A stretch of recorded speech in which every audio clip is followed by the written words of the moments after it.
Hello everybody and welcome to my channel. I'm here to do a review on the film Something Like Summer.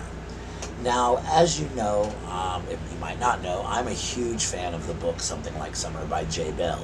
I have read the book many, many times, the whole entire series, all of them, over and over and over again, and the book was able to get me through a lot of tough times. So these characters are very personal to me, they're very real to me, and I love them so much. You fall so in love with the characters in this book, you really do. So when I heard they were making it into a film, I was ecstatic. I was just absolutely ecstatic. I couldn't believe it. So I began to follow the movie on Instagram, through the newsletter, through everything. And when they would announce the cast list and everything, I was like, okay, okay, that might work or whatever. Because, in your mind, you have a certain image of someone, and then when you see it on film or whatever, you're not always sure if it's going to work out.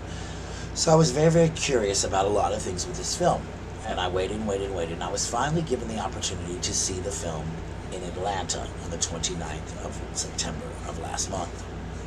And I'm going to talk about it. But first, let me give you a little rundown of the story. Something Like Summer is about a young gay man named Benjamin Bentley who lives in Texas. Benjamin has a best friend named Allison Cross, and the two of them are just super close. They sing together. They're very, very close. One day, Benjamin becomes obsessed with a guy he calls Mr. Blue Shoes. Which we later find out is one of the main characters, Tim Wyman.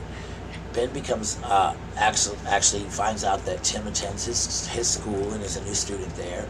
And one day, by accident, he causes Tim to have an accident and fall down, and ends up taking him to his house. And basically, a romance ensues between these two guys.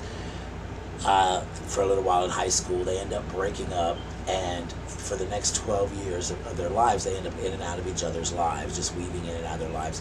Ben has a boyfriend, here comes Tim, and it's this constant thing, and it's a story about friendship, it's a story about love, it's a story about so many different things. The story is just amazing, and these characters are so amazing.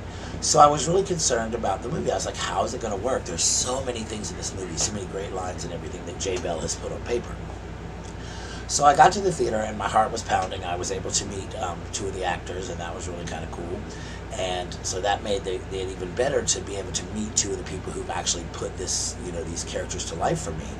So basically,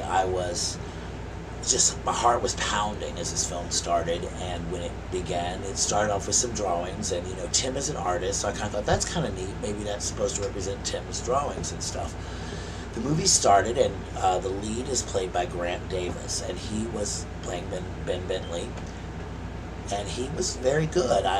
He started off being very funny, and Allison Cross is played by Asiana Alexis, who you may know from that show 13 Reasons Why on Netflix. And they had a really good scene, and then it went into a musical number, and at first I thought, what is this? What is this? And everybody had been saying this was a musical, and I was like, a musical? What? I mean, I know Ben is a singer in the book, and Allison is too, but it's not like a Glee-type musical. Well, it's not. Actually, the soundtrack of this film, instead of having an actual soundtrack, is done through musical numbers, through Ben's mind or Allison's mind, and I thought that was actually kind of cool, and it was actually really brilliant. I was like, wow, I really like that. So the movie goes on, and when we first see Tim, who's played by Davi Santos, he was wonderful as Tim. I was very concerned at first because he didn't have the gray eyes, and Tim is so made to be so beautiful in the book, and Davi was brilliant as Tim. He was great. He played the character so well. He made you love Tim in parts. He made you hate Tim in parts. He was just brilliant. I loved his portrayal of Tim. I thought he was believable in everything that he did.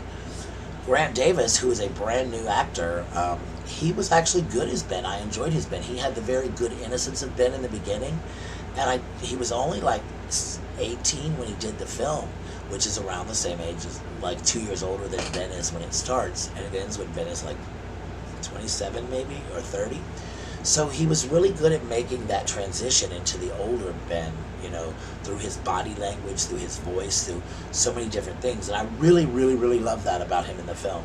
He did not disappoint me as Ben, neither did Davi Santos as Tim. Ben Bauer plays Jace, and Jace is Ben's lover for a long period of time, and tragedy strikes, and I'm not going to get into that because I don't want to ruin the movie for people, but Jace is a very loved character in the book by so many people. And I remember reading online, so many people were so picky about Jace, but I must say Ben Bauer was amazing. He was brilliant. He made you love Jace from the minute he came on screen to the very last time you see Jace in the film.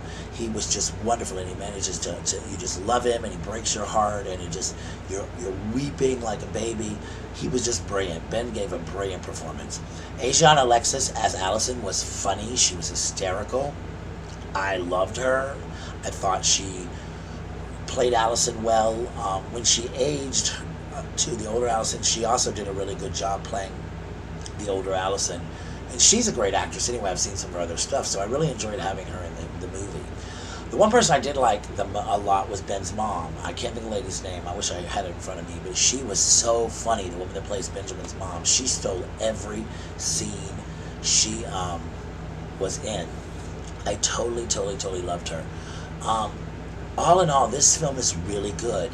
There was a couple of scenes in it that were cut out, of course, and there was a couple of scenes that I love so much. Like one of the scenes I love called the Mariposa scene in the book is done on a beach. Well, in the movie, it's not. It's actually done in Tim's studio. And I was halfway through the scene, and I went, wait a minute, this isn't right. And then I thought, well, it doesn't matter. It's the words that J. Bell wrote that make the scene so powerful. And it didn't matter to me that it wasn't on the beach. It was perfect in the film. It worked. It was just as powerful to me in the film as it was in the book. The ending of the movie was perfect. I loved it. It had a great ending. It ended kind of the way the book did, and I kind of hope they'll do a sequel to it because it kind of leaves you there a little bit going, oh, come on. And if you don't really know the story, you really don't know if there's any more to Ben and Tim and the rest of their story unless you've read all the books. So, all in all, I loved this movie. The music, as I said, the music was brilliant. The idea of using musical numbers as a soundtrack rather than a soundtrack to a film was just wonderful.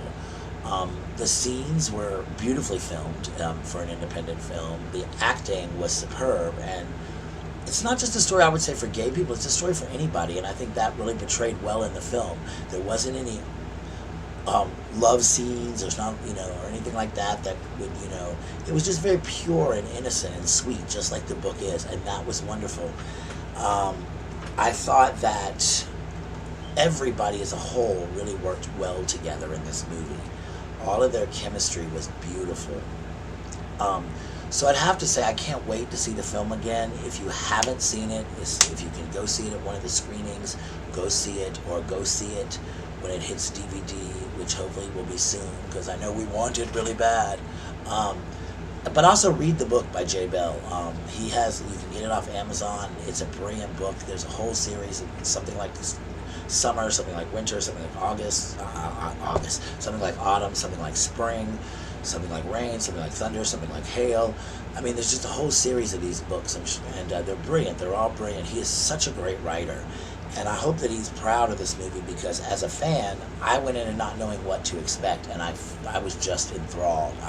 I left in tears. It made me cry in the right moments. It made me laugh in the right moments. I was like, I wish I could just start it over and I could watch it again. So congratulations to the producer, Carlos, and he's also the screenwriter. It was brilliant work, brilliant turning this book that I love so much into a film. You did such a great job with it. I'm so happy with what I saw in that theater, and I'm glad that I had the chance to see the film this early, because I was about to die literally if I didn't see this film soon. So again, Something Like Summer is a brilliant movie. Hopefully y'all will get a chance to see it soon. Read the book by J. Bell. It is available on Amazon, but please, when you get a chance to see Something Like Summer, check it out. It is a wonderful story. And I want to end this with this. I went with my roommate who has never read the books. He's never seen the film. He didn't know anything about it. Absolutely nothing. And he loved it, but he said one comment, and I think this stuck with me forever. He said, this movie is going to have an impact on people's lives, especially young people. It's going to impact and change a lot of lives. And I thought that was a very powerful statement from somebody who had never even knew the story. So, he loved it. He thought it was going to impact people, and that's a great compliment to this film. So thank you again to everybody involved. Check out Something Like Summer and all of the book series by J. Bell. Check out the movie as soon as you can, whether it be at a festival, Netflix, DVD, whenever you can find it.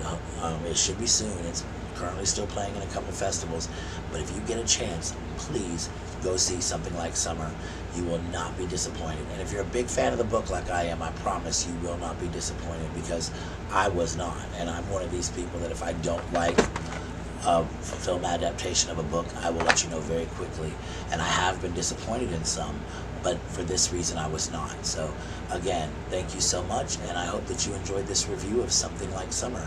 Please feel free to comment, please hit the thumbs up, or you feel free to subscribe to my channel. Thanks again, and take care of yourselves.